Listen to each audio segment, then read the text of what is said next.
What's going on YouTube? Kita berjumpa sekali lagi. Okey, untuk hari ni aku tak mau pilih tajuk yang berat-berat, tactical ke, formation ke, tak mau. Hari ni kita akan tengok 7 player yang bermula dekat position yang lain tapi end up later on at their career dia pemain position yang lain. So without further delay, let's go. Nombor 6, Philip Lahm. Sebelum 2013, kita dapat Lahm ni sebagai world class fullback. Tapi selepas 2013, dia juga seorang world class midfielder. Lahm ialah sejenis player yang letaklah mana pun, dia akan perform macam biasa. Dia juga dalam kategori defender yang rare. Dia boleh defend dan juga attack dengan selesa. Yang lagi aku respect dia ni bila tengok fizikal dia. Dia tak adalah tinggi mana, tapi sebab dia ni cerdik, dia ni satu langkah ke depan daripada orang lain. Lepas Pep masuk ke Bayern Munich, dalam training awal-awal tu, dia perhati cara Lahm main dan dia decide, rugi kalau aku letak dia main fullback. Dan bila staff-staff Bayern Munich pun cakap benda yang sama, Pep decide untuk letakkan dia dekat tengah. Dan tu jadi satu lagi tactical master stroke yang Pep boleh letak dalam CV dia. Pep Guardiola pernah sebut, Lahm ialah pemain paling cerdik sekali yang pernah dia ajak. Tu kau pujian yang terbesar lah tu. Sebabnya Pep pernah ajak Messi, Xavi, Iniesta, tapi end up dia pilih Lahm. Nombor 6, Vincent Kompany. Bila tolak tepi rekod injury dia, ada argumen kuat mengatakan Kompany ialah pound for pound pembelian terbaik Manchester City di zaman Sheikh Mansour. City beli Kompany ni dengan harga cuma 6 juta. Tapi sebenarnya City beli dia masa tu sebagai seorang CDM dan bukannya sebagai seorang centre back. Roberto Mancini buat eksperimen dan letakkan dia sebagai centre back. Ramai cakap Kompany dia beli sebab dia ni versatile. So bila ada player injured, dia ni lah yang akan ganti. Dan kalau ikutkan, dia ni tak termasuk pun dalam pembelian high profile yang City guna. Contohnya Aguero, Balotelli, Robinho. Tapi turns out yang murah ni jugalah yang paling function. Dan aku berani cakap Manchester City sampai sekarang tak gantikan dia lagi. Nombor 5, Andrea Pirlo. Tak ramai yang tahu fakta ni. Orang Itali paling cool dalam dunia, Andrea Pirlo, bermula sebagai playmaker ataupun trequartista di klub hometown dia, Brescia. Bukannya sebagai seorang regista yang macam kita kenal dia. Performance dia yang bagus buatkan Inter Milan sambak dia, tapi end up dia tak dapat peluang untuk main pun. So Inter Milan pinjamkan dia ke Regina dan kemudian ke klub lama dia, Brescia. Di Brescia masa tu, idola Pirlo iaitu Roberto Baggio dah pun pegang position trequartista. So mana ada orang berani nak rampas position tu daripada dia. Jadi coach masa tu bawa Pirlo ke belakang sikit dan mainkan dia sebagai regista. Sebab walaupun seorang playmaker, tapi salah satu skill paling underrated Pirlo ialah long ball dia yang mentak. Midfield Brescia masa tu memang menjadi ya.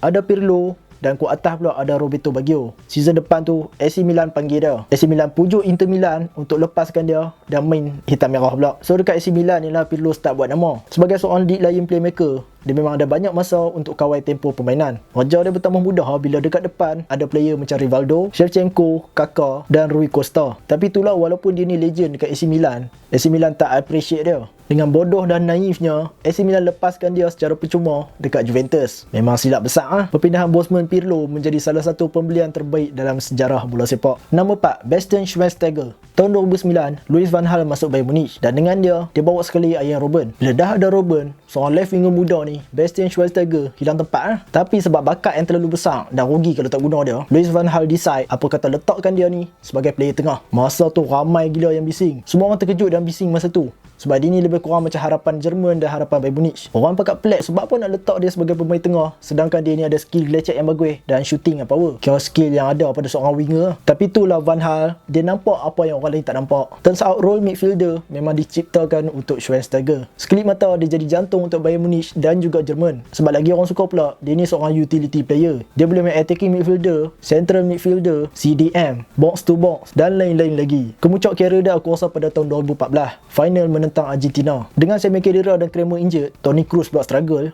Schweinsteiger jadi one man midfield lawan Messi and the gang. Boleh tengok gambar dia lepas tu. Sampai mata dia ni lebam. Nombor 3, Sergio Ramos.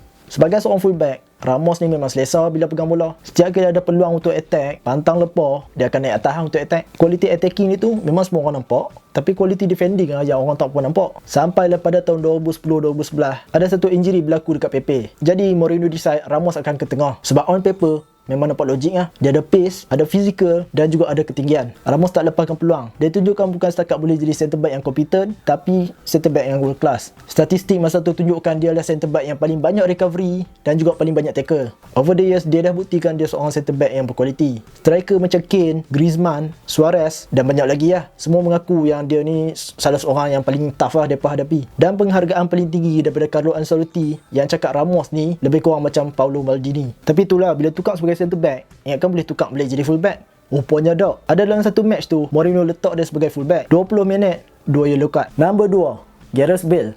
Akademi Southampton daripada dulu lagi memang terkenal sebagai production line pemain-pemain berbakat, contohnya macam Oxlade-Chamberlain, Adam Lallana, Theo Walcott. Tapi ada seorang player ni yang aku rasa paling berbakat sekali antara mereka semua, iaitu Gareth Bale. Sebagai seorang yang sangat aktif dalam acara track and field masa zaman sekolah, Gareth Bale dipilih sebagai left back sebab dia ni memang kuat lari. Bale sempat buat debut dia dengan Southampton sebelum jorong-jorong besar start keliling dia, dan end up Spurs dapat dia dan Spurs bagi dia number 3 dengan position left back. Permulaan karier Bale dengan Spurs agak baik sebenarnya. Dia berjaya skor 3 gol dalam 5 perlawanan, termasuklah satu screamer lawan Arsenal. Tapi malangnya ada satu injury yang membuatkan dia terpaksa berehat selama 8 bulan. Dan bila berehat lama tu, tempat dia pun hilang. Bila dia baik saja daripada injury dan tak boleh main, Harry Redknapp offer untuk loan dia dekat kelab-kelab lain. Tapi dia berkerah nak stay dan fight untuk tempat dia. Dan moment breakthrough dia sampai bila Benoit Assou-Ekotto injured. Bale tak lepaskan peluang dan dia jadi nama wajib setiap kali perlawanan. Bila Assou-Ekotto baik daripada injury, takkanlah Redknapp nak bench Bale pula. Jadi dia decide untuk tolak Bale ke depan. Masa tu lah kita betul-betul nampak ability Bale. Dia boleh cover area yang luas dalam masa yang singkat. Dan Bale announce nama dia dekat satu dunia dalam pentas paling besar sekali, iaitu Champions League. Bale berjaya skor hat-trick dalam match menentang Inter Milan. Aku tengok berkicap jugalah Maicon kena malam tu. Law ni setiap kali orang sebut Maicon akan teringat Bale. Bale tukar position sekali lagi lepas Andres Villas-Boas masuk. Daripada kiri, dia berubah ke tengah pula. Bale main sebagai free roll, lebih kurang hybrid striker, second striker. Bila pindah masuk saja ke tengah, dia skor 26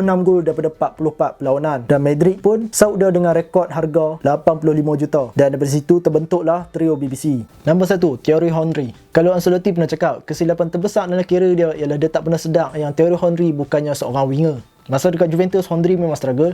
Silat-silat kalau kita tengok dari masa tu, kita ingatkan Nicolas Pepe yang main. Henry bertahan cuma selama 6 bulan sebelum manager lama dia, Arsene Wenger, ambil dia balik dekat Arsenal. Arsene Wenger adalah plan genius dia. Sebab ada yang kau injured, dia letakkan Henry sebagai striker utama. Henry pun mainlah sebagai striker. 7 perlawanan awal, 0 gol. Bila skor pun tak, confident dia masa tu memang tengah down lah. Henry pernah cakap at one point, dia macam nak merayu je dekat Wenger, tolonglah bagi aku main wing balik. Aku struggle ni nak skor gol pun. Tapi Wenger berkerah dan stick dengan plan dia untuk mainkan Henry sebagai striker. Dan macam orang cakap, the rest is history. Dengan gabungan kelajuan Plessis dan first touch dia yang wow gila, Henry tak tengok belakang dah.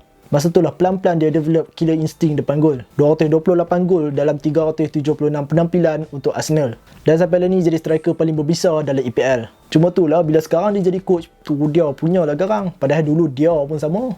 Attack the ball. Xavi! Can you pass it one touch? Then why don't you do it? Roman! Roman! Dentro! Maxi! Arriba! You know he's there.